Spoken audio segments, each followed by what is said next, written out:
మాధవి, చిన్న చిన్న చిన్న ఆగు ఆగు. మాధవి, ఇలా తీసుకురా. రా. ఆగు, ఒక్క నిమిషం ఆగు బాబు. పెద్ద పని మీద వెళ్తున్నావుగా నువ్వు. ఏంటమ్మా ఇదంతా? ఉండు.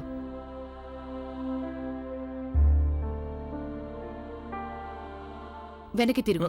అరే తిరుగు. నానమ్మ, నువ్వేం చేస్తున్నావు? తీసుకెళ్లి దూరంగా పారేయాలి. త్వరగా వెళ్ళాలి. నువ్వు విజయం సాధించాలి. అలాగే నీ కూతురు, ఇంకా నా ముని మనవరాల్ని నీతో తీసుకురావాలి. ఆ పొగరుపోతూ గంగా, నువ్వు తన పొగర్ని అణచాలి. అప్పుడు నా మనసులో కోరిక తీరుతుంది. అలాగే నీ కష్టం ఫలిస్తుంది కదా చిన్నా. నానమ్మ, ఇప్పుడు నేను కేవలం పిటిషన్ ఫైల్ చేయడానికి వెళ్తున్నాను. దీనికి మంజూరొస్తే అప్పుడు ఈ కేసు ముందుకు వెళ్తుంది. అందుకని గెలుపోవటంలనేవి ఇంకా చాలా దూరంలో ఉన్నాయి.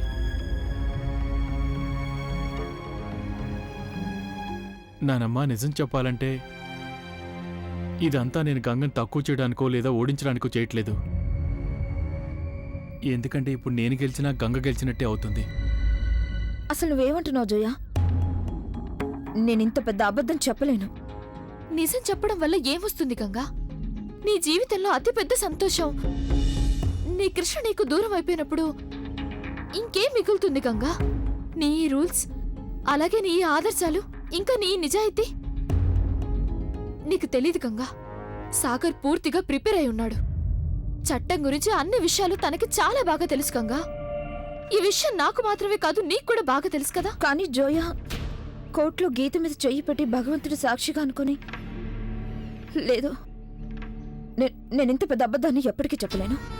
గంగా, నువ్వు అంటూ ఉంటావు కదా భగవంతుడు నిన్ను అర్థం చేసుకుంటాడని. నువ్వు చిన్నప్పటి నుంచి భగవంతుడిని పూజిస్తున్నావు కదా.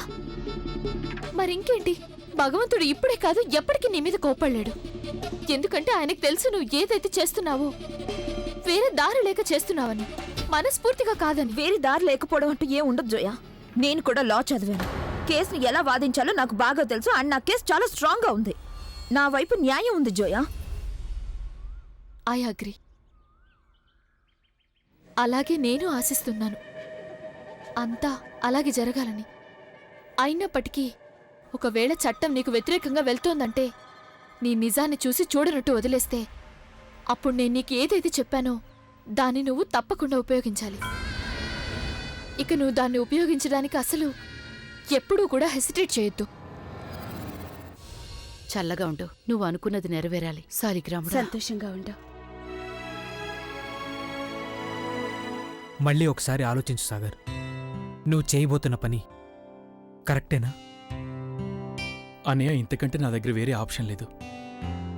ఐ హోప్ నేను చేసేదానివల్ల అంతా సర్దుకోవాలి. Okay, all the best. I just pray Sagar, ఎవరి మనసు బాధపడకూడదు, అంతే. నేను అదే కోరుకుంటున్నాను. అమ్మా, అలాంటి వాళ్ళది నిజమైన ప్రేమ కాదు, అది వ్యామోహం. ఎగ్జాక్ట్లీ చిన్నత్త. నిజంగా ప్రేమించుకున్న వాళ్ళు అలా చేయరు. ఎంత మనసు విరిగిపోతే కన్న కూతుర్ని పట్టుకొని మా దృష్టిలో చచ్చిపోయా ఉంటుందా తల్లి? అది సరే అమ్మా, తన కూతురుతో తన మాట అనేటప్పుడు ఆమె మాటల్లో వ్యథ, కళ్ళల్లో బాధ గమనించావమ్మా? పెద్దబాబుకు బర్త్డే విషెస్ చెప్పు కూడా వెళ్ళాం కదా. ఊరికే ఎలా కాలిపోతుంది? మంట పెడితేనో పడితేనో తగలబడుతుంది.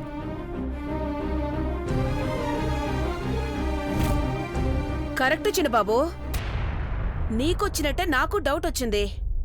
పార్వతే షర్టును తగలబెట్టిందనుకుంటా.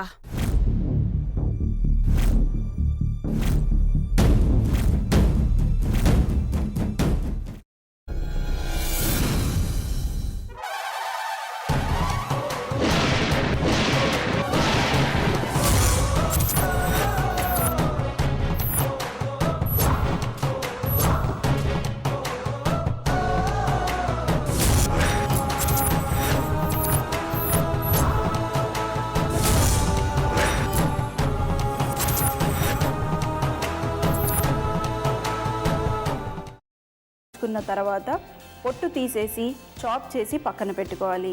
ఒక ప్యాన్లో కొద్దిగా నూనె వేడి చేసి అందులో ఆవాలు, మినప్పప్పు, శనగపప్పు, కరివేపాకు, సన్నగా తరిగి పెట్టుకున్న ఉల్లిపాయలు వేసుకుని 1 నిమిషం పాటు వేయించుకోవాలి. ఆ తర్వాత కాల్చి కట్ చేసి పెట్టుకున్న వంకాయని కూడా అందులో వేసుకుని బాగా మిక్స్ చేసి బౌల్లోకి ట్రాన్స్ఫర్ చేసుకుని అందులో తగినంత చిక్కటి పెరుగు లేదా పల్చటి పెరుగు వేసుకుని మిక్స్ చేసి అన్నంతో కానివ్వండి, చపాతీతో కానివ్వండి సర్వ్ చేసినా చాలా బాగుంటుంది.